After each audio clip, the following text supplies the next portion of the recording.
Bonjour à tous, bienvenue pour cette nouvelle vidéo pour notre chaîne YouTube Haute Fidelité Saumur. Nous recevons aujourd'hui Laurent de chez Atoll.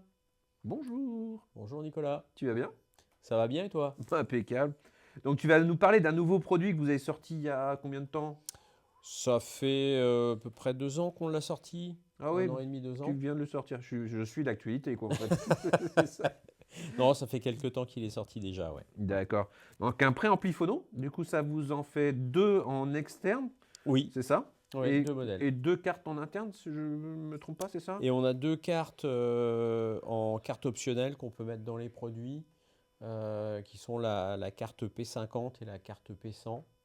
La carte P50 qui n'est prévue que pour les cellules MM, D'accord. et la P100 qui fait MM, donc aimant mobile, et MC, D'accord. bobine mobile.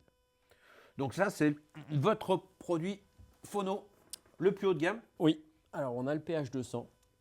1 200 €, mais on a l'impression qu'il fait 4 000 € au poids. Hein, il doit y avoir un beau petit transfo là-dedans.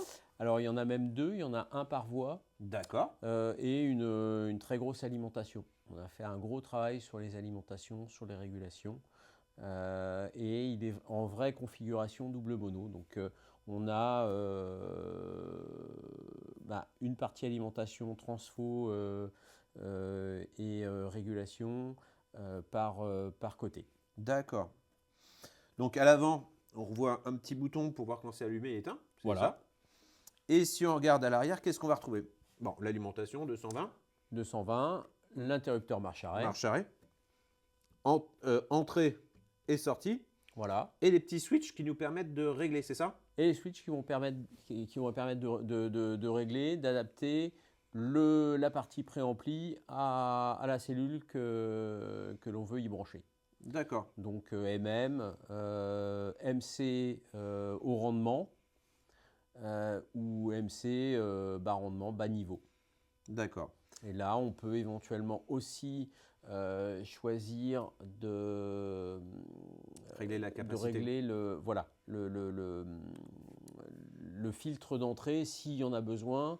Alors, c'est à utiliser uniquement dans le cas où on entend un sifflement ou un souffle anormal. Dans ce cas-là, on peut sélectionner en fonction de la recommandation du fabricant de cellules la capacité qu'il faut. Mais déjà, le Simplement. réglage de base, enfin nous en tout cas en magasin, bien souvent ça suffit. On n'a Bah, pas noté de faire grand-chose. Alors, s'il n'y a pas besoin, si on n'entend pas de problème particulier, qu'on a le souffle normal inhérent à un étage phono, à ce moment-là, il ne faut pas en mettre. Ça marche. Et un petit trigger au cas où, si on veut l'allumer en même temps que l'ampli, ce qui nous évite d'aller Voilà. boucher le bouton marche arrêt. Alors, moi je vais être très franc. Pour le prix, c'est encore surprenant. C'est comme tous vos produits, hein, c'est ce qu'on échangeait tout à l'heure. Produit entièrement français, avec un rapport qualité-prix vraiment démoniaque.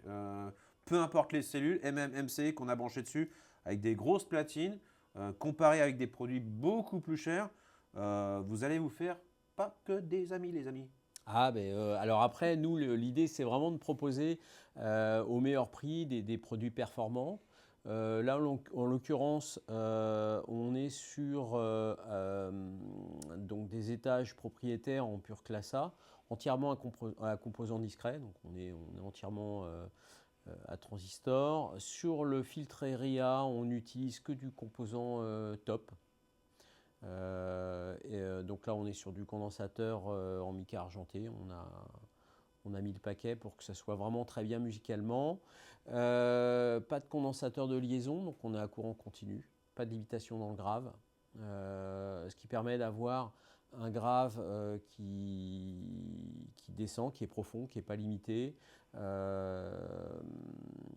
et pas non plus de coloration inhérente à l'utilisation d'un condensateur de liaison. Donc on reste le plus transparent possible. La coloration peut être, on va l'avoir à travers la cellule, en fonction de la cellule que l'on veut choisir. Alors voilà, ça on ne trahit pas ce qu'on aura monté en amont, donc la cellule, le bras, la platine. On va retrouver vraiment les caractéristiques inhérentes au setup de départ. Est-ce que ce préampli phono peut se brancher uniquement avec des amplis Atoll ou est-ce qu'il peut se brancher sur d'autres marques? Alors évidemment, il peut se brancher avec toutes les marques à partir du moment où on est sur un amplificateur, enfin un intégré ou un préampli qui dispose de suffisamment d'entrées, en tout cas d'entrées auxiliaires classiques. Il n'y a aucun problème, on peut le brancher.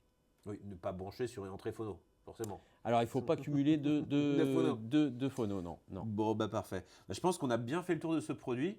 Nous, on va se le rebrancher pour s'écouter 2-3 vinyles. Avec plaisir. Ça marche. Bah, j'espère que cette vidéo vous a plu. N'hésitez pas à commenter, à liker et à bientôt. Salut!